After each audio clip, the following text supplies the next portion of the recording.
सो hi everyone यार, my self doctor Milind. आज यार अपने जो टॉपिक ऑफ डिस्कशन है वो रिमेटिक फीवर का रहेगा। ठीक है। रिमेटिक फीवर क्लिनिकल प्रैक्टिस में तो इम्पोर्टेंट है ही है, लेकिन आपका पैथो और मेडिसिन का एक एक क्वेश्चन यूजुअली इससे आस्क होएगा, भले घुमा फिरा के भले स्ट्रेट फॉरवर्ड। तो रिमेटिक फीवर के बारे में आपको पता होना चाहिए because it is commonly missed by medicine guys, by a MBBS pass out और बाय ईएनटी, है ना, क्योंकि फेरेंजाइटिस ईएनटी के पास आता है। तो अपना को ट्राई करना है कि यार इसके बारे में बेसिक अंडरस्टैंडिंग हो जाए। अब आपको पहले तो ये बता देता हूँ कि हाउ विल रोमेटिक फीवर, जैसे आप मान लो प्रेजेंट कैसे करेगा रोमेटिक फीवर। ठीक है, मान लो आप एक पीएचसी पे बैठे हो। ठीक है। और पीएचसी पे बैठे हो और एक बंदा आता है आपके पास, 15 साल का बच्चा आता है आपके पास, कंप्लेन लेके आता है कि यार मेरे को कॉफ है और सोर थ्रोट है। ठीक है। तो आप क्या करते हो कि यार आपने उसको सिर्फ कफ दे के घर पे भेज दिया। ठीक है। और फिर वो उसको 10 दिन बाद फिर फीवर भी आ रहा है, फिर वो आपके पास आया, आपने पैरासीटामोल दे दिया, फिर वो किसी आरएमपी के पास गया, उसने उसको सेफ्ट्राइक्सोन दे दिया, डेक्सोना दे दिया। फिर एक डेढ़ 2 महीने बाद उसके जॉइंट पेन होने लगा, उसको पैरासीटामोल दे दिया। फिर फीवर आया, फिर सेफ्ट्राइक्सोन दे दिया। कहने का मतलब वो पेशेंट का जो डिजीज पैथोलॉजी है वो किसी ने आइडेंटिफाई करी नहीं, और वो 1 महीने तक पार्शियली ट्रीटमेंट लेता रहा लेता रहा लेता रहा। और ये एपिसोड उसको साल भर तक होते रहे, कभी उसके जॉइंट दुख रहे हैं, कभी उसका नी जॉइंट दुख रहा है, कभी शोल्डर दुख रहा है, कभी एल्बो दिख रहा है, और हर बार दुखने के बाद सही हो जाता है। तो उसका 1 साल तक ऐसा चलता रहा, 1 साल बाद ही वॉज फाइन। अब वो आराम से 5 साल तक बढ़िया काम चला था, और 20 साल की उम्र में आपके पास आप एक मेडिसिन रेजिडेंट बन के इमरजेंसी में बैठे हो या एक पीएचसी पे एमओ बैठे हो, और आपने देखा यार एक 20 साल का बच्चा शॉर्टनेस ऑफ ब्रेथ करके आ रहा है, और आपने ऑस्कल्टेट करा यार, उसमें क्रैप्स मिले आपको, फेलियर में मिला, बच्चे के एएफ भी है 20 साल के बच्चे के। तो वो सब क्यों हुआ? बिकॉज वो 5 साल पहले रूमेटिक फीवर के साथ आ रहा था, और बार बार रूमेटिक फीवर के होने के कारण उसको रूमेटिक हार्ट डिजीज हुआ, जो कि अल्टीमेटली परमानेंट में कन्वर्ट हो गया और उसको वेल्वुलर लीजन हो गया। तो over that span of 5 years, the window, golden window period that you had, that we all had, वो अपना वेस्ट चला गया, और वो बच्चा रूमेटिक हार्ट डिजीज में आ गया, उसका वॉल परमानेंटली डैमेज हो रखा है। अब उस बच्चे को किसकी जरूरत पड़ेगी? सीटीजे सर्जन के कॉम्प्लेक्स वॉल रिपेयर की जरूरत पड़ेगी, और लाइफ लॉन्ग उसको एंटीकोगुलेशन खाना पड़ेगा।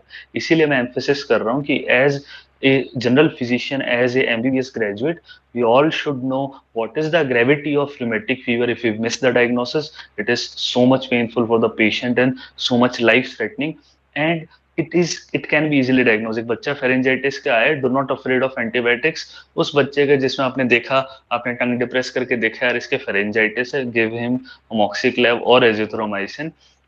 And if he comes to joint pain to you, always auscultate that kid, है ना। हो सकता है उसको रूमेटिक हार्ट डिजीज हो, get a echo, get antistreptolysin O titre, ASL O titre, and go aggressive.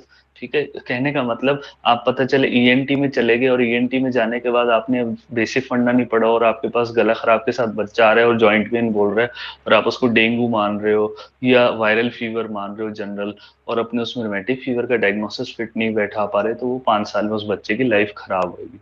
तो रोमेटिक फीवर का diagnosis कैसे बनेगा? फीवर विद जॉइंट पेन का बच्चा आएगा, ये एक्यूट रोमेटिक फीवर का है, और वो कुछ सालों तक आएगा आपके पास, और ये प्राइमरी सेंटर पे ही आएंगे अपने पास, है ना, इसलिए अपने को मिस नहीं होना चाहिए। और कुछ सालों तक, कुछ सालों के बाद वो आना बंद हो जाएगा, क्योंकि उसके age group of rheumatic fever की जा चुकी है, लेकिन वो परमानेंटली अंदर अंदर अंदर अंदर वॉल डैमेज होता रहेगा, और किसी दिन वो प्ले ग्राउंड में खेल रहा होगा, और प्ले ग्राउंड में ही will get episode of AF with fast ventricular rate, he will get shortness of breath, he will get pulmonary edema।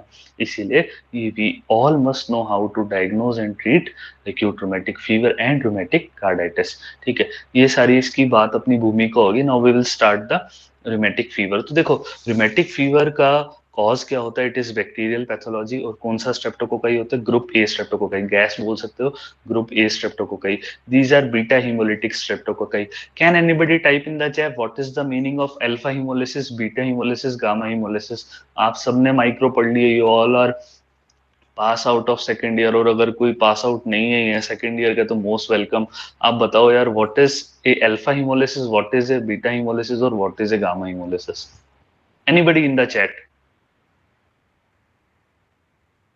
Type कर दो यार, I have turn the microphones off for as of now. ऐसा मत करो यार। Blood culture plate पे क्या होता है, अल्फा हिमोलिसिस में क्या होता है और बीटा हिमोलिसिस में क्या होता है? That is what I am asking.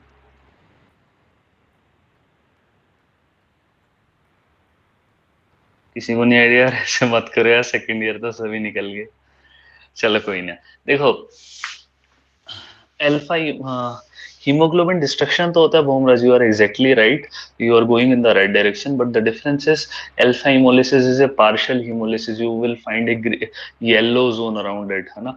But beta hemolysis is a complete hemolysis, है ना।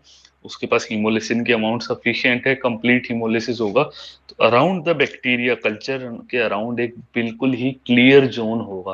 तो that is alpha haemolysis, beta haemolysis और गामा हिमोलिसिस, मतलब कोई हिमोलिसिस हिमोलिसिस नहीं। तो बहुत बार आपके एम्स का क्वेश्चन ऐसा आ सकता है जिसमें 3 कल्चर प्लेट दे दी हो और ये पूछो इसमें से कौन कौन सा बैक्टीरिया है, तो आपको पता होना चाहिए बीटा हिमोलिटिक मतलब कंप्लीट डिस्ट्रक्शन, मतलब आपका ग्रुप ए स्ट्रेप्टोकोकाई गैस। अब होता क्या है, ग्रुप ए स्ट्रेप्टोकोकाई के पास, ये पैथोफिजियोलॉजी एक बार समझ लो, ग्रुप ए स्ट्रेप्टोकोकाई के पास एक प्रोटीन होता है दैट इज एम प्रोटीन। ये बहुत इंपॉर्टेंट होता है स्ट्रेप्टोकोकाई के लिए because it is anti phagocytic protein. अब होता क्या है कि इस प्रोटीन के प्रति अपनी बॉडी एंटीबॉडी बनाती है, and unluckily the M protein resembles your cardiac myocyte. आपके कार्डियक मायोसाइट के पास जो प्रोटीन होता है it also looks like M protein. तो एंटीबॉडी है ना, अपने फेरिंजाइटिस वाले बैक्टीरिया को तो मारेगी ही मारेगी, लेकिन वो जाके किसको मारती है? कार्डियक मायोसाइट को। तो जैसे ही वो कार्डियक मायोसाइट मायोसाइट को मारती है, तो वहां क्या होता है? Carditis, inflammation of the heart. और अनलाइक इन्फेक्टिव एंडोकार्डाइटिस, मैंने आपको कल बताया था, infective endocarditis is infective endocarditis, only endocardium involve, only valve are involve, but here there is pancarditis, all 3 layers of the heart are involved, pericardium causes pericarditis, myocardium causes myocarditis and endocardium causes endocarditis, जिसको valvular damage बोलते हैं, carry Coombs murmur और MR और MS और AR और as. Next बात अपने क्या करते हैं कि that is the cause of rheumatic heart fever, कि why heart is involved in a pharyngeal infection, है ना। Second of all, it is which type of hypersensitivity? It is type 2 hypersensitivity. Can anybody type in the chat what is the type of hypersensitivity in PSGN, post streptococcal glomerulonephritis? ये सारे important question है, patho micro और medicine के integrated है, बताओ यार, ऐसे मत करो। देखो टाइप 2 तो मैंने यहाँ बोल दिया ना रूमेटिक फीवर में। Post streptococcal glomerulonephritis due to streptococci is a type of type 3 hypersensitivity, जहाँ एंटीजन एंटीबॉडी कॉम्प्लेक्स मिलते हैं और वो जाके डिपॉजिट हो जाते हैं। ठीक है, तो ये आपको पता होना चाहिए कौन से टाइप की हाइपर सेंसिटिविटी है।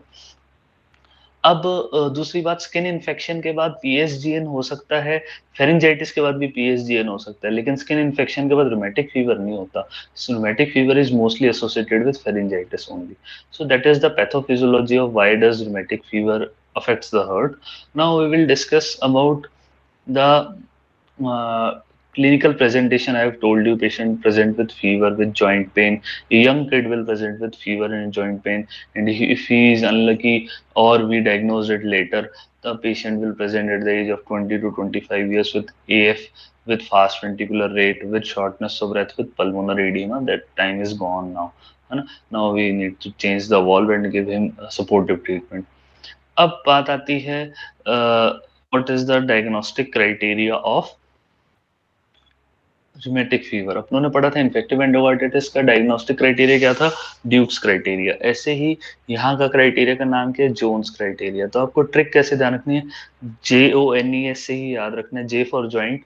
इंडिया के अंदर, India is a high risk country, there are 2 terms known as arthritis, one is arthralgia. Arthritis का मतलब जॉइंट में इन्फ्लामेशन है, पेन के साथ साथ इन्फ्लामेशन है, तो यहाँ रेडनेस, टेंडरनेस और स्वेलिंग मिलेगी। और आर्थरेल्जिया का मतलब सिर्फ पेन है लेकिन इन्फ्लामेशन नहीं है, तो रेडनेस, टेंडरनेस और स्वेलिंग नहीं मिलेगी। तो इंडिया एक हाई रिस्क कंट्री है, तो आप ऐसे दिमाग में रखो कि बहुत low level of threshold, low level of suspicion अपने को रखना पड़ेगा कि थोड़ी भी प्रॉब्लम होगी वो इसको कंसीडर करेंगे। तो इंडिया के अंदर मेजर क्राइटेरिया के अंदर जहां पहले हमारे में जॉइंट आता है माइग्रेटरी पॉलीआर्थराइटिस जिसको बोलते हैं, उसमें पेशेंट को पॉलीआर्थराइटिस, मोनोआर्थराइटिस और पॉलीआर्थरेल्जिया तीनों इंक्लूडेड होते हैं मेजर क्राइटेरिया में। यूएस में सिर्फ पॉलीआर्थराइटिस इंक्लूड होगा, इंडिया में पॉलीआर्थराइटिस, मोनोआर्थराइटिस और पॉलीआर्थरेल्जिया, सिर्फ मोनोआर्थरेल्जिया माइनर क्राइटेरिया में जाएगा। तो माइग्रेटरी पॉलीआर्थराइटिस कैसा होता है, जैसे मान लो आज मेरा शोल्डर दुख रहा है, मैं मान लो 15 साल का एक बंदा हूँ, शोल्डर दुख रहा है मेरा, आज फीवर आ रहा है मेरे को। अब मैं आऊंगा आपके पास 4 दिन बाद, आपने मेरे को एस्पिरिन वगैरह दी, 4 दिन बाद यार डॉक्टर साहब मेरा शोल्डर दुखना तो बंद हो गया लेकिन एल्बो दुखने लगी। फिर 10 दिन बाद आ रहा हूँ कि अब मेरे ये सब दोनों दुखने बंद हो गए और मेरी नी खराब होगी। और उस पेशेंट की आप एक्सरे करोगे ना, एक्सरे जॉइंट के नॉर्मल मिलेंगे, तो आपको ये नहीं बोलना कि यार लेडी को कि तुम्हारा बच्चा पागल हो गया, इसको पता ही नहीं है, नाटक करे जा रहा है, कोई प्रॉब्लम नहीं है इसको, नहीं, he has definitive migratory arthritis due to the rheumatic fever. It is non-erosive arthritis, that is why you don't find any residual damage in the x-ray, है ना। तो जैसे ही एक जॉइंट खराब होता है फिर दूसरे जॉइंट पे जाता है ना, तो पहला जॉइंट बिल्कुल सही हो जाता है। It is called non erosive arthritis and hence it is known as migratory polyarthritis. कोई चैट में बताएगा what are the other causes of migratory polyarthritis? Anybody knows any else disease that has polyarthritis? यार अभिषेक, आपने एक अच्छा point raise करा है, SLE, but as far as I know SLE has erosive arthritis and it is not migratory, है ना। क्योंकि इसमें ऐसा होता है कि मान लो शोल्डर दुख रहा है, आरए के अंदर भी माइग्रेटरी नहीं होगा। देखो माइग्रेटरी का मतलब क्या है, जब पेन यहाँ से यहाँ जा रहा है ना, तो ये वाला बिल्कुल सही हो जाएगा, इसमें पेन आ जाएगा, ये बिल्कुल सही हो जाएगा। ना एसएलई में ऐसा होगा ना आरए में ऐसा होगा। उनके अंदर क्या होगा, यहाँ जॉइंट पेन है, डॉक्टर साहब मेरे यहाँ भी है, यहाँ भी है, सारी जगह एक साथ बताती रहेगी वो, और जब तक ट्रीटमेंट नहीं दोगे तब तक सही नहीं होगा। इसका अदर एग्जांपल आपको ध्यान रखना है, एक विपल्स डिजीज है, एक Lyme's disease, remember at least these two, है ना। इनमें भी क्या होता है, migratory polyarthritis. Then we will come at J, किससे याद रखना है, जॉइंट। ओ की जगह याद रखना हमेशा पी। तो पी का मतलब pancarditis, all three layers are involve. तो पेनकार्डाइटिस में क्या होता है, बस सबसे बाहर पेरिकार्डियम में, पेरिकार्डियम इन्वॉल्व होगी तो पेरिकार्डाइटिस होएगा। पेरिकार्डाइटिस का पेन मैंने आपको कल परसों ही बताया था, बहुत क्लासिकल पेन होता है, you should be aware of pericarditis pen.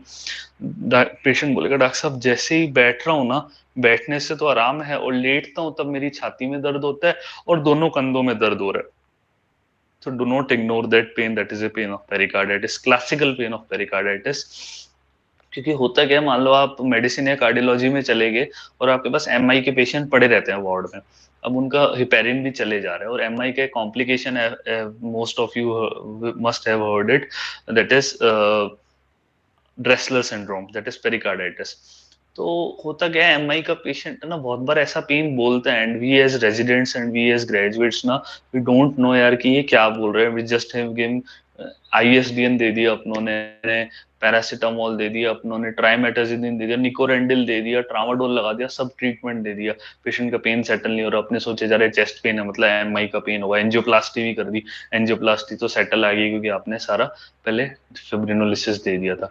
वो पेशेंट क्या होता है बेचारा, पेरिकार्डाइटिस का होता है, उसमें हाई डोज एनसेड देना पड़ता है, एक दिन में 325 mg एस्पिरिन 2-3 बार देनी पड़ती है, इतना हाई डोज उसमें एनसेड देना पड़ता है, वो इन्फ्लेमेटरी डिसऑर्डर होता है, वो एंटी एंजेनल ड्रग से उसका पेन नहीं जाएगा।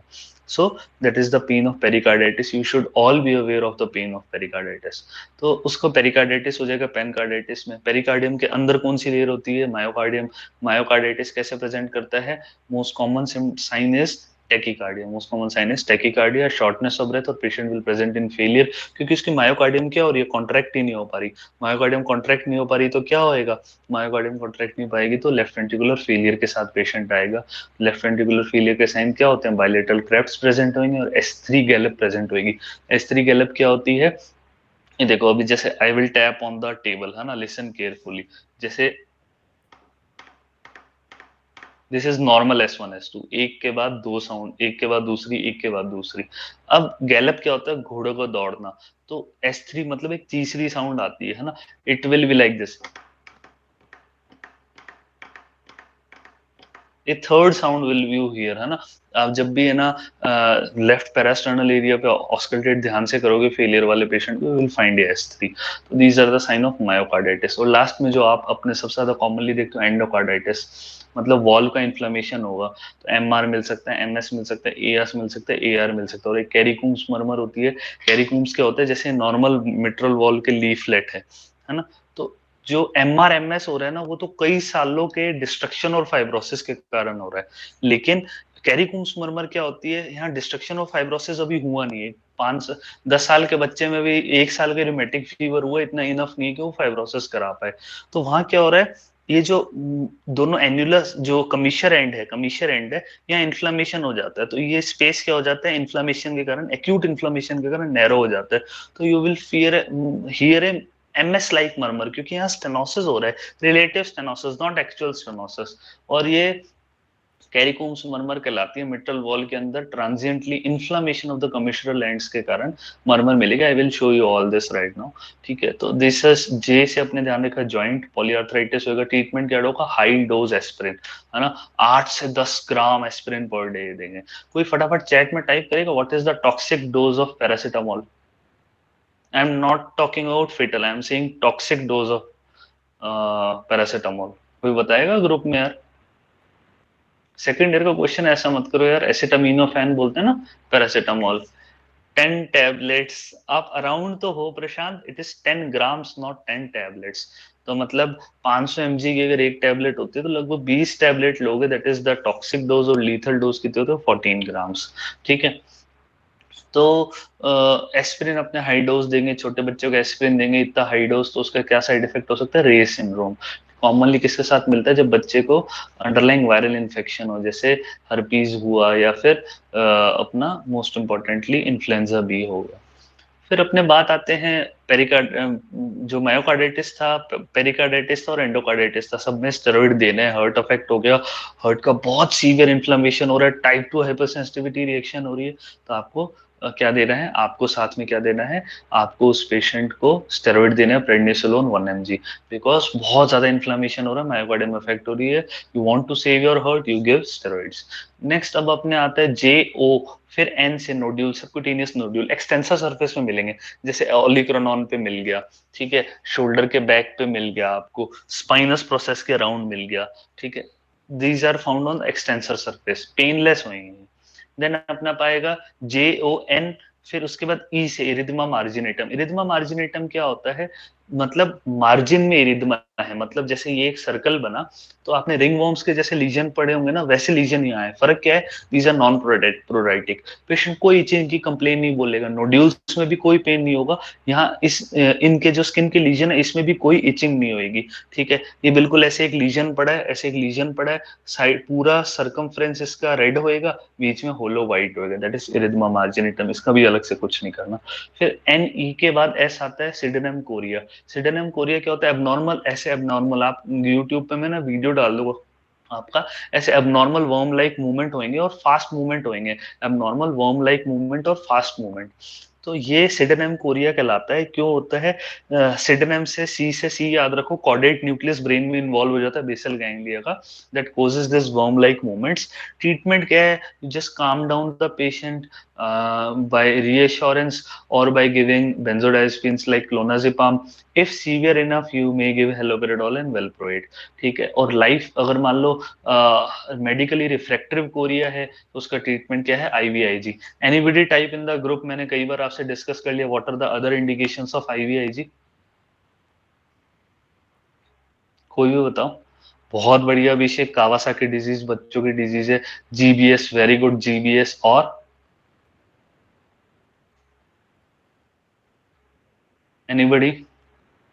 ठीक है, इसके अलावा क्या होता है, myasthenia crisis, not myasthenia gravis, myasthenia gravis का क्राइसिस, माइस्थेनिया क्राइसिस। और क्या होता है, लाइफ थ्रेटनिंग ITP। और एक अपनों ने यहाँ देख लिया, मेडिकली रिफ्रैक्टरी कोरिया। तो IVIG is a wonder drug. ठीक है, you should know when to give it, और गवर्नमेंट सेटअप में it is easily available, it is free of cost in Rajasthan. लेकिन आप बाहर की स्टेट में या फिर किसी प्राइवेट हॉस्पिटल में जाओगे, it cost around 1 to 2 lakhs पर लाइक सेशन ऑफ 5 days, है ना, 2 days अराउंड, है ना। तो अपने को ये पता होना चाहिए कि कब आईवीआईजी पेशेंट को देना। तो 4-5 indication you should have your not tips: GBS, myasthenia crisis, life threatening ITP, medically refractory chorea और कावासाकी डिजीज। एक इंपॉर्टेंट चीज बताता हूँ, प्लाज्मा फेरेसिस का एक इंडिकेशन आपको, इन सब में प्लाज्मा फेरेसिस भी कर सकते हो आप। लेकिन इसके अलावा एक चीज जो इम्पोर्टेंट है प्लाज्मा फेरेसिस के लिए, वो कौन सा है, जो आपका फेवरेट क्वेश्चन आता ही आता है, गुड पास्चर सिंड्रोम। ठीक है, गुड पास्चर सिंड्रोम के अंदर भी, जिसको अपने ग्लोमेरुलो बेसमेंट मेम्ब्रेन डिजीज बोलते हैं, एंटी जीबीएम एंटीबॉडी होती है, उसके अंदर भी क्या करेंगे ट्रीटमेंट, प्लाज्मा फेरेसिस। और टीटीपी, थ्रोम्बोटिक थ्रोम्बोसाइटोनिक परप्यूरा, उसमें भी ट्रीटमेंट क्या करेंगे, प्लाज्मा फेरेसिस। तो ये चार पांच आपको बातें पता होनी चाहिए। फाइनली अब अपने माइनर क्राइटेरिया में आएंगे, उसमें फीवर एक क्राइटेरिया होता है, उसमें मोनोआर्थरेल्जिया होता है, इंडिया में मोनोआर्थरेल्जिया होता है, और ईएसआर 30 से ज्यादा। तो देखो बहुत छोटा थ्रेशोल्ड रखना है इंडिया में, क्योंकि इंडिया में कॉमनली अफेक्टेड होते हैं। लेकिन आप फॉरेन में जाओगे, यूएस में ईएसआर मोर देन 60 होगा तो रेलेवेंट मानेंगे, लेकिन इंडिया में मोर देन 30, सीआरपी पॉजिटिव होगा तो भी। और ईसीजी में प्रोलॉन्ग पीआर इंटरवल, क्योंकि मैंने बताया था यहाँ एसए नोड और एवी नोड के बीच में कौन आ जाते हैं, छोटे छोटे एशकॉफ बॉडीज। एशकॉफ बॉडीज क्या होते हैं, central fibrinoid necrosis surrounded by large giant cell made of antischkoff cells that I will discuss। ठीक है, तो ये तो अपना हो गया बेसिक मैनेजमेंट और डायग्नोसिस। मेन ट्रीटमेंट इसका क्या रहता है, बेंजाथीन पेनिसिलिन देंगे पेशेंट को, हर 21 दिनों में एक इंजेक्शन लगाएंगे, डीप आईएम इंजेक्शन लगाएंगे। किसी ने कभी बेंजाथीन पेनिसिलिन लगाते हुए देखा है, एनीबॉडी?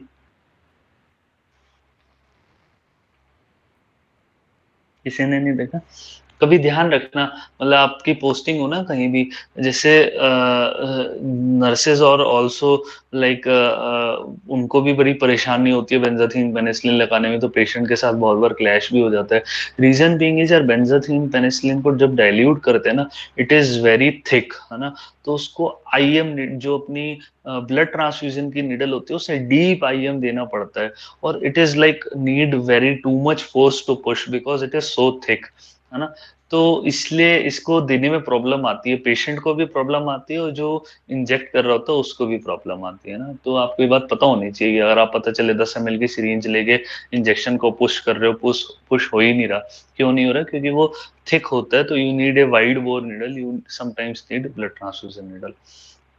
आपको छोटी छोटी बारीकियां पता होनी चाहिए to become a better physician. अब अपने बात करते हैं ट्रीटमेंट में मेन क्या है, benzathine penicillin to prevent the recurrent attack of carditis, है ना। बिकॉज देखो फीवर के साथ है ना 30% बच्चे ही आ पाते हैं और अडल्ट भी। जैसे if I got rheumatic fever ना, the chances of me getting rheumatic fever again and again are more than a patient who did not had rheumatic fever throughout his lifetime. तो होता क्या है कि आपको उस patient को lifelong prefer करो प्रोफाइलेक्सिस, हर 21 दिन में आके वो बेंजाथिन पेनिसिलिन लगाए, ताकि उसको दोबारा रोमेटिक फीवर ना हो, ऑलरेडी जो बेचारे डैमेज्ड वॉल्व हो और ज्यादा डैमेज ना हो। और अल्टीमेट ट्रीटमेंट क्या है कि प्रोफाइलेक्सिस चलते रहने दो, और वॉल्व ज्यादा खराब हो गए just replace the valve. Mitral stenosis हो गया था तो बैलून वॉल डायलेशन कर दो, चेंज कर दो वॉल्व को। एओर्टिक स्टेनोसिस हो गया तो प्रेफर चेंज करना करते हैं। तो that is all the layout of the rheumatic fever, है ना। अब मैं आप उसको सारी स्लाइड्स दिखा के आई विल गो थॉरोली, जो भी डाउट होगा at the end we will discuss, है ना। when I will like close the session, I will say good night, then whoever wants to ask the doubt, है ना, can remain in the chat, है ना। I will now share the screen। यार एक बस chat से आप communicate कर दो, थम्स अप कर दो, स्पीड तो अभी तक ज्यादा नहीं लग रही, किसी को सबको समझ आ रहा है? ठीक है, बाकी लोग सो गए क्या यार? ठीक है, स्पीड ज्यादा लगे तो बता जरूर देना, ठीक है। Okay, I will share the screen now.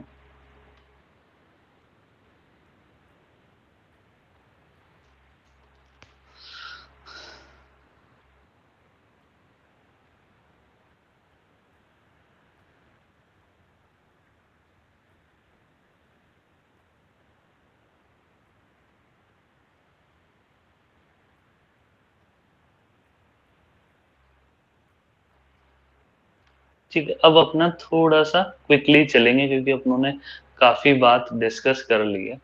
देखो रिमेटिक फीवर क्या है, rheumatic fever is a systemic systemic disorder है, पहली बात तो ये, ठीक है। दूसरी बात रिकरेंट है, मैंने बताया था बार बार होएगा पेशेंट को, ट्रिगर्ड बाय ग्राम अपना ग्रुप ए स्ट्रेप्टोकोकाई अफेक्टिंग कौन से 5 से 15 साल की उम्र के, ठीक है। अगर आप 20 साल तक आपको रोमेटिक फीवर नहीं होना तो उसके बाद नहीं होने वाला, बिकॉज इसके जो अफेक्टेड एज ग्रुप है वो यही है। ग्रुप ए स्ट्रेप्टोकोकाई क्या होते हैं, बीटा हिमोलिटिक होते हैं, मतलब complete haemolysis on blood agar. Blood agar में किसका ब्लड यूज करा जाता है, आप आपको और मेरा नहीं करा जाता, 5% शीप ब्लड यूज करा जाता है ना, बेचारे शीप की ऐसी तैसी करी जाती है हर तरीके से। उसके बाद फेरिंजाइटिस के कारण, फेरिंजाइटिस के प्रति आपकी एम प्रोटीन के प्रति एंटीबॉडी बनी। M protein group A streptococci का प्रोटीन होता है जो कि एंटी फेगोसिटिक होता है। ये क्रॉस रिलेट किसके के साथ करती है, कार्डियक मायोसाइट के साथ, और टाइप 2 हाइपरसेंसिटिविटी कराती है, causing acute rheumatic fever. Scarlet fever से ये सब नहीं होगा, ये फेरिंजाइटिस से होगा। स्कारलेट फीवर से और फेरिंजाइटिस दोनों से पीएसजीएन हो सकता है, लेकिन ये नहीं। तो आप ये देखो, यही इसी को मैंने 4 डायग्राम्स में इसी बात को बता रखा है। बच्चे कैसे फेरिंजाइटिस हुआ और उसके या फिर एंटीबायोटिक उसने छोड़ दी तो उसके कारण क्या हो गया, rheumatic heart disease. Scarlet fever नहीं याद रखने का, स्किन इन्फेक्शन से नहीं होता है कॉमनली। फिर कार्डाइटिस, आर्थरेल्जिया, कोरिया, नोड्यूल्स, फीवर, इन सब के साथ पेशेंट आएगा। रूमेटिक हार्ट डिजीज में कन्वर्ट होगा, सारे वैल्वुलर लीजन होंगे, और फाइनली कॉम्प्लिकेशन हो सकते हैं जिसमें हार्ट फेलियर, इरिथमिया और थ्रोम्बोएम्बोलिज्म हो सकता है, ठीक है। उसके अलावा ये इन्फ्लामेशन एशकॉफ बॉडीज और एंटीशकॉफ सेल बनाता है, और MacCallum plaques, each one we will discuss separately. देखो ये पैथोलॉजी का इंपॉर्टेंट क्वेश्चन। ये देखो यहाँ आपको दिख रहे होंगे, ये बड़े बड़े सेल्स हैं, ठीक है, जिसमें एक लंबा सा टेढ़ा टेढ़ा न्यूक्लियस पड़ा हुआ है, दैट इज कैटरपिलर न्यूक्लियस, और कुछ के अंदर बिल्कुल ऐसे आउलाई जैसा न्यूक्लियस पड़ा हुआ। तो ये लार्ज सेल्स हैं, मैक्रोफेज है, जिनके अंदर साइटोप्लाज्म भी अबंडेंट और लार्ज न्यूक्लियस, इसको क्या बोला, एंटीस्कॉफ सेल। और बहुत सारी एंटीस्कॉफ सेल फ्यूज हो जाएगी, बहुत सारी एंटीस्कॉफ सेल फ्यूज हो जाएगी तो क्या बनाएगी, देखो बीच में तो नेक्रोसिस होएगा, बीच में बीच में नेक्रोसिस होएगा, और साइड में जायंट सेल होएगी formed by multiple Anitschkow cell known as Aschoff body. इस पूरे जुगाड़ को क्या बोलेंगे, एशकॉफ बॉडी, ठीक है। तो Aschoff body is fibrinoid necrosis surrounded by Anitschkow cells, ठीक है। तो ये अपने को पता होना चाहिए। फिर मैकेलम प्लाक्स क्या चीज होती है, these are the thickened left atrial wall, ये लेफ्ट एट्रिया है। इस पे आप देखो, ये डार्क ब्राउनिश कलर के जो दिखाई दे रहे हैं, दीज आर मैकेलम प्लाक्स। क्योंकि ये क्या होता है, बार बार रीगर्गिटेशन से, बार बार ब्लड ऐसे एमआर की मरमर से रीगर्गिटेट होके वॉल को हिट करता है, एलए की वॉल को, और वहां को थिकंड कर देता है, destruction by regurgitation causing MacCallum plaques. Acute rheumatic heart disease, अब ये देखो, इसके अंदर पेनकार्डिटिस होता है, मैंने बताया था। एंडोकार्डिटिस में एमआर, एआर और मैकेलम प्लाक्स, कैरिकूम्स मरमर होंगे। मायोकार्डिटिस में क्या होगा, एशकॉफ बॉडी ओवर। पेरिकार्डिटिस में क्या होगा, फिब्रिनस पेरिकार्डिटिस। मायोकार्डिटिस का स्पेसिफिक साइन है एशकॉफ बॉडी, और इसमें मैंने बताया था टैकीकार्डिया मिलेगा आपको और S3 गैलप मिलेगी। क्रॉनिक रूमेटिक हार्ट डिजीज क्या होता है, वॉल की थिकनिंग हो जाती है, फाइब्रोसिस हो जाता है और डैमेज हो जाता है, अल्टीमेटली चारों वेल्वुलर लीजन मिल सकते हैं। और कॉम्प्लिकेशन ऑफ रूमेटिक फीवर क्या है, हार्ट फेलियर में पेशेंट जा सकता है, हार्ट ब्लॉक में जा सकता है, इन्फेक्टिव एंडोकार्डाइटिस हो सकता है, और एएफ भी हो सकता है उसका, ठीक है। These are the complications. तो देखो एक्यूट स्टेज में तो क्या होता है, वॉल लीफलेट का इन्फ्लेमेशन होता है जिसके कारण कैरिकूम्स मरमर आती है, अभी आपको दिखाऊंगा। क्रॉनिक फेज में मैंने बताया था लंबे टाइम तक फाइब्रोसिस और थिकनिंग होती रहती है, तो ultimately MR, MS, AR, as ये सब हो सकता है। कैरिकूम्स मरमर का एग्जांपल देखो, ये मिट्रल वॉल था, नॉर्मल मिट्रल वॉल है, शांति से चल रहा है, कोई थिकनिंग नहीं है, कोई कुछ नहीं है। लेकिन यहाँ बस इन्फ्लामेशन हुआ है, ये क्या है, इन्फ्लामेशन है, वॉल की थिकनिंग नहीं है, ना ही यहाँ फाइब्रोसिस हो रहे हैं, बस इन्फ्लामेशन हुआ है। तो देखो एरिया नैरो हो गया, तो आपको मिट्रल स्टेनोसिस जैसी मिड डायस्टोलिक मरमर आएगी, लेकिन कोई ओपनिंग स्नैप नहीं होगा, तो आप क्या सोचोगे, कैरिकूम्स मरमर है। डायग्नोसिस इसका कैसे करोगे, अब देखो हर चीज को अलग डिस्क्राइब करेंगे, मेजर क्राइटेरिया, माइनर क्राइटेरिया, एक दो मेजर या फिर एक मेजर प्लस दो माइनर। लेकिन जो मैं यूजी में कभी याद नहीं रखता था, लेकिन जो जरूरी है याद रखना, क्या है, साथ में, इसके साथ में क्या होना चाहिए, एसेंशियल क्राइटेरिया है, या तो उसका थ्रोट कल्चर पॉजिटिव है group A beta hemolytic bacteria के लिए, या फिर उसका एएसएलओ टाइटर, एएसएलओ, तो हम अपने कॉलेज में एएसएलओ ही कॉमनली कराते थे, कल्चर यूजुअली पॉजिटिव नहीं आते थे, एएसएलओ 200 से ज्यादा आता था तो अपने मान लेते थे एक्यूट रूमेटिक फीवर। अब देखो, सबसे पहले जे जे से जॉइंट याद रखते हैं, तो देखो माइग्रेटरी पॉलीआर्थराइटिस, मोनोआर्थराइटिस, पॉलीआर्थरेल्जिया, तीनों चीज इंक्लूड है। बिग जॉइंट होएगा, कंप्लीट रिकवरी होगी, रेड स्वोलन टेंडर होएगा तो उसको क्या बोलेंगे, आर्थराइटिस, आइटिस वर्ड आ जाएगा जहां भी। One followed by another, no residual joint deformity, तो नॉन इरोजिव आर्थराइटिस है, अनलाइक आरए, आरए में क्या होता है, इरोजिव आर्थराइटिस। ठीक है, फिर ट्रीटमेंट क्या है, देखो हाई डोज एस्पिरिन 4 से 8 ग्राम पर डे अडल्ट में देंगे, और बच्चे में 80 से 100 mg पर केजी इन चिल्ड्रन, 2 हफ्ते के लिए देंगे, अलग अलग डोज में, एक साथ नहीं देंगे। और आजकल नई ड्रग नेप्रोक्सेन आ गई, देखो कितनी कम डोज की रिक्वायरमेंट है, बहुत कम डोज है उसके कंपेरिजन में। फिर पेनकार्डाइटिस, इसमें पेरिकार्डाइटिस में पेरिकार्डियल रब होएगा, और मैंने पेन का करेक्टर क्या बताया था, पेशेंट बोलेगा डॉक्टर साहब लेटते ही छाती में दर्द ज्यादा होता है और गर्दन में दर्द हो रहा है, तो ये किसका दर्द होता है, पेरिकार्डाइटिस का। मायोकार्डाइटिस में क्या फाइंडिंग मिलेगी, टैकीकार्डिया मिलेगा, फेलियर में पेशेंट आएगा, और एस्ट्री गैलप मैंने बताया था, दौड़ते हुए बूढ़ों की साउंड आएगी, तीन तीन धक धक धक धक एक साथ करेंगे। एंडोकार्डाइटिस में क्या होता है, वॉल्वेलर इन्वॉल्वमेंट होएगा, इसमें एमआर, एमएस, एआर, एएस और कैरिकूस मरमर। एक्यूट कार्डाइटिस का ट्रीटमेंट क्या है, bed rest, high calorie diet, salt restriction, लेकिन मेन चीज क्या है, स्टेरॉइड, मेन चीज क्या है, स्टेरॉइड। सबक्यूटेनियस नोड्यूल देखो कहाँ मिल रहे हैं, हार्ड है, पेनलेस है, और एक्सटेंसर पे मिल रहे हैं, हार्ड है, पेनलेस है, और एक्सटेंसर पे मिल रहे हैं। देखो ये दिख रहा है आपको ओलिक्रोनॉन पे, ये देखो मिलियोलस पे मिल रहा है।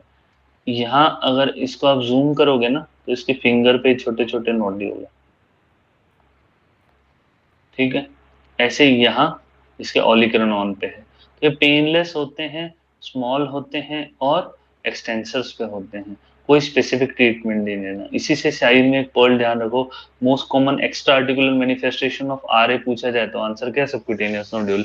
अदर एक्स्ट्रा आर्टिकुलर मैनिफेस्टेशन क्या है, जैसे आईज में स्क्लेराइटिस हो गया, यूवियाइटिस हो गया, है ना, वेसल्स में एथेरोस्क्लेरोसिस हो गया, ठीक है, लेकिन ओवरऑल मोस्ट कॉमन क्या है, सबक्यूटेनियस नोड्यूल। इरिथमा मार्जिनेटम मैंने अभी आपको समझाया था, रिंग वॉर्म जैसे देखेंगे, लेकिन रिंग वॉर्म के अंदर बीच में क्या होता है, इचिंग होती है, इनमें इचिंग नहीं होगा। तो देखो साइड में से तो रेड है और बीच में से क्या है, पूरा व्हाइट है, ठीक है।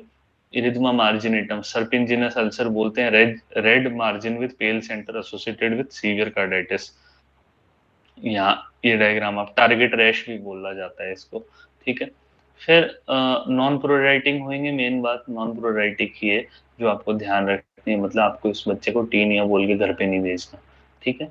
फिर सिडेनम क्यूरिया मैंने आपको बताया था, कॉर्डेट न्यूक्लियस, एमआरआई में कॉर्डेट न्यूक्लियस कौन सा है, ये वाला, ये वाला, ठीक है। ये रेड कलर वाला क्या है, कॉर्डेट न्यूक्लियस।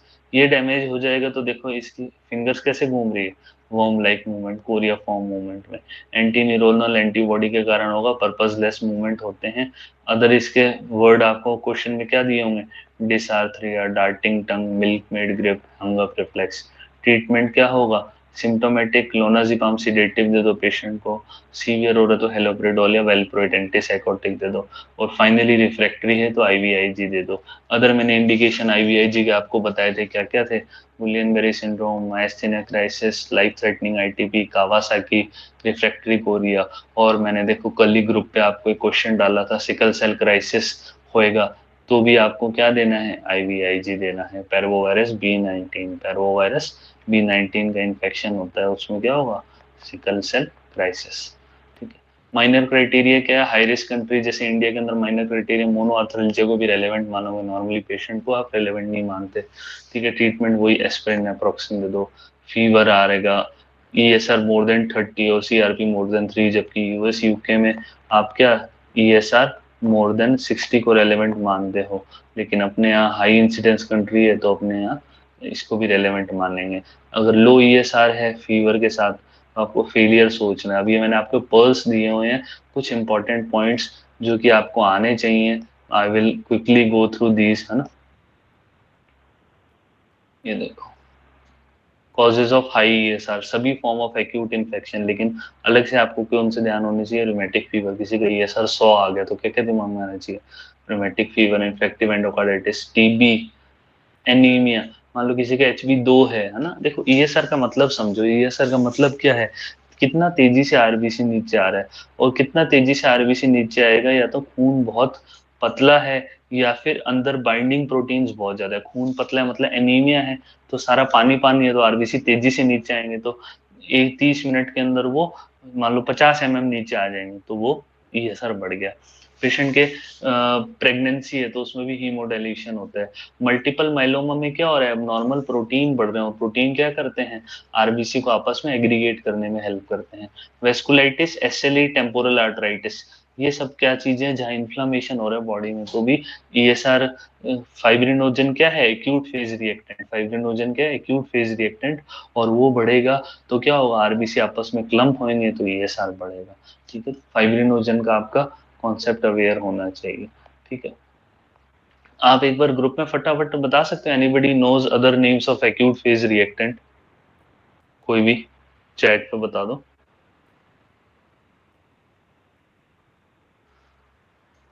ऐसे मत करो, कोई तो बताओ, किसी को नहीं idea. Other acute phase reactant are CRP, albumin सही, ठीक है, फाइब्रिनोजन अपनों ने देख लिया, ferritin, ferritin is also acute phase reactant, और मोस्ट इंपॉर्टेंटली आपके लेवल पे आपको पता होना चाहिए, SAA, serum amyloid A, is a acute phase reactant. इसीलिए जो भी क्रॉनिक डिजीज होती है ना, जैसे RA हो गया, SLE हो गया, इसमें इवेंचुअली पेशेंट को अमाइलोइडोसिस हो जाता है, क्योंकि लंबे टाइम से इन्फ्लेमेशन के कारण वो अमाइलोइडोसिस प्रोटीन ज्यादा बनता है।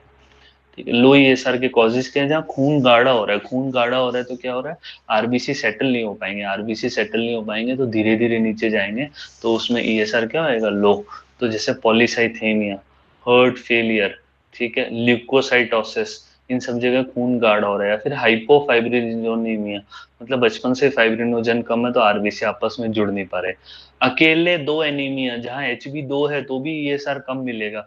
नॉर्मली मैंने बताया HB कम है तो खून पतला है तो जल्दी से जल्दी नीचे आएंगे आरबीसी, हाई ESR मिलेगा। लेकिन हेरिडिटी स्पिरोसाइटोसिस और सिकल सेल एनीमिया में आरबीसी की शेप एबनॉर्मल, और एबनॉर्मल शेप के कारण वो एक दूसरे से जुड़ नहीं पाते, और जुड़ते नहीं है तो वो बहुत धीरे धीरे नीचे आते हैं, तो इसके कारण इसमें क्या मिलेगा, लो ESR। तो दो एनीमिया जिसमें लो ESR मिलेंगे, कौन सा, हेरिडिटी स्पिरोसाइटोसिस, सिकल सेल एनीमिया। ये आपको कोशिश करो जितना ज्यादा याद रखो। फिर एक फंडा ध्यान रखो, ESR और CRP, ठीक है। यस, और सबसे इंपॉर्टेंट, आप सब में से किसी ने नहीं बोला एक्यूट फेज रिएक्टेंट प्रोकैल्सिटोनिन, सबसे ज्यादा स्पेसिफिक है, बड़े बड़े हॉस्पिटल में जाओगे वो टेस्ट कराते हैं, 1000-2000 रुपए का टेस्ट होता है, लेकिन उसका सस्ता वर्जन क्या है, CRP। ये सर, प्रोकैल्सिटोनिन बड़ा स्पेसिफिक है, क्योंकि देखो मैंने आपको इतने सारे रीजन बताए ESR बढ़ने के, है ना, तो इसमें देखो इन्फेक्शन के अलावा भी तो चीजें है ना, एनीमिया में भी तो बढ़ रहा है, मल्टीपल माइलोमा में भी बढ़ रहा है, मतलब स्पेसिफिसिटी नहीं है SR की, सेंसिटिविटी अच्छी है, लेकिन प्रोकैल्सिटोनिन इज वेरी स्पेसिफिक, वो सिर्फ इन्फ्लेमेशन होगा तभी बढ़ेगा। ये फंडा क्या है ESR और CRP का, जैसे ESR की हाफ लाइफ लंबी होती है, CRP की जल्दी बढ़ता है जल्दी कम होता है। तो होता क्या है, मान लो किसी पेशेंट का फॉलोअप ले लेना, मान लो ट्यूबरकुलोसिस का पेशेंट है, उसका फॉलोअप लेना है, तो आप उसका CRP कराते हो, क्योंकि ESR डाउन आने में ना 2-3 महीने लग जाएंगे उसके, तो आपको ऐसा लगेगा इलनेस अब तक सही नहीं हुई, आप CRP कराओ, बेसलाइन CRP कराया 100 आया, आपने ATT शुरू करी, एक महीने बाद आपने कराया 50 आया, मतलब इन्फ्लेमेशन कम हो गया, ATT इज वर्किंग। लेकिन ESR हो सकता है पहले दिन 60 था और आज भी 60 है, तो ESR has long life, you should know all this things, ताकि आप रिपोर्ट्स को बेटर इंटरप्रेट कर पाओ। ठीक है, वरना ब्लाइंडली ट्रीट करने का कोई मतलब नहीं है। PR इंटरवल प्रोलोंग, इसको कब कंसीडर करोगे माइनर क्राइटेरिया में, जब मेजर क्राइटेरिया में कार्डाइटिस ना होगा, मेजर क्राइटेरिया में कार्डाइटिस है तो उसको कंसीडर नहीं करोगे। तो देखो PR इंटरवल इतना बड़ा बड़ा पी इन इंटरवल मिल रहा है ना, इतना बड़ा बड़ा, मतलब मोर देन 5 बॉक्सेस आपको PR इंटरवल मिल रहा है।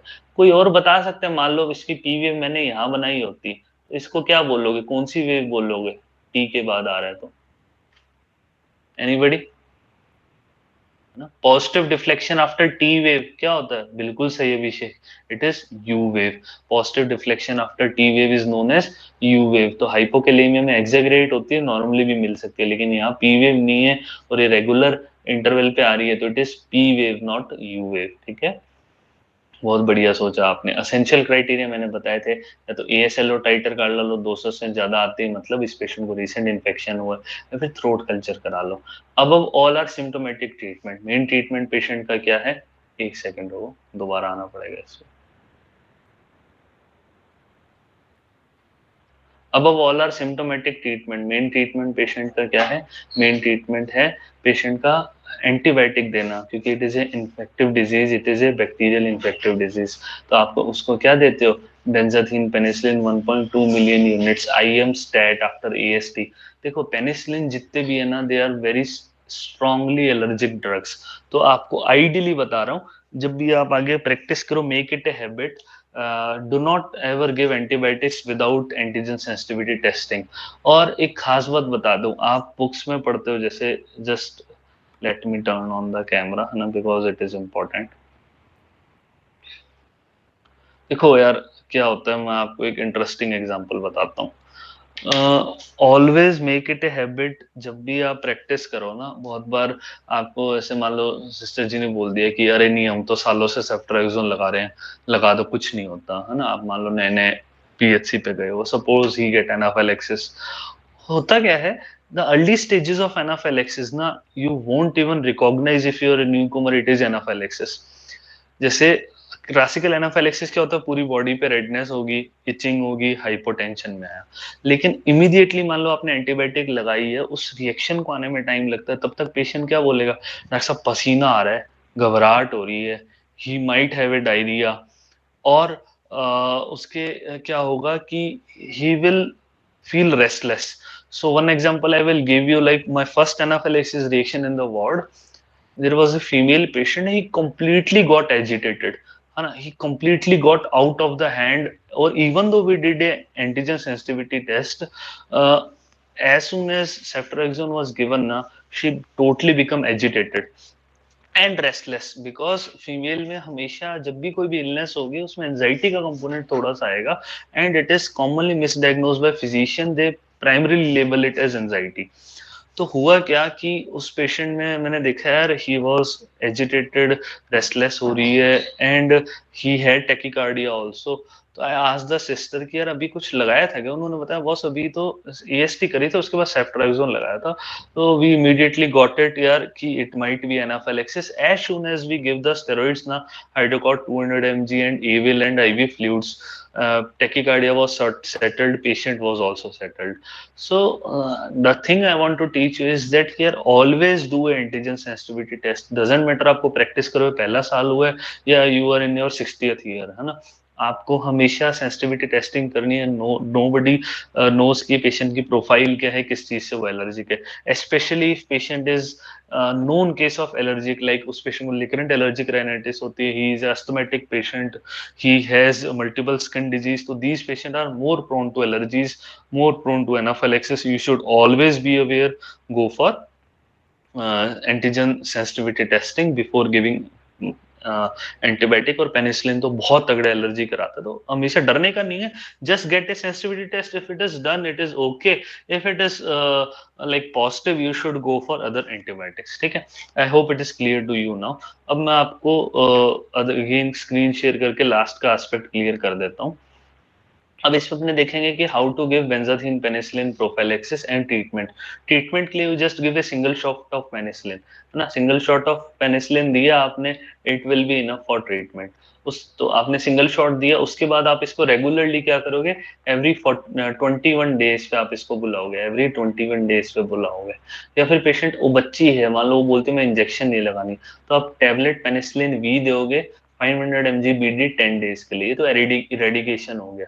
एक्यूटली पेशेंट आपके पास वार्ड में भर्ती हुआ है, अब उसको क्या बोलोगे घर पे जाने के बाद, तीन अलग अलग केस है, तीन अलग अलग केस के अंदर कैसे कैसे दोगे। मान लो पेशेंट को रूमेटिक फीवर हुआ था, रूमेटिक हार्ट डिजीज नहीं होता, रूमेटिक फीवर हुआ था, फीवर जॉइंट पेन हुआ, इरिथमा मार्जिनेटम हुआ, पेशेंट सही हो गया, तो अब आप उसको 5 साल तक एडवाइस करोगे, या फिर अंटिल 21 ईयर्स ऑफ एज, जो भी टाइम ज्यादा लंबा है उतने साल तक उसको हर 21 दिनों में इंजेक्शन लगवाने का बोलोगे।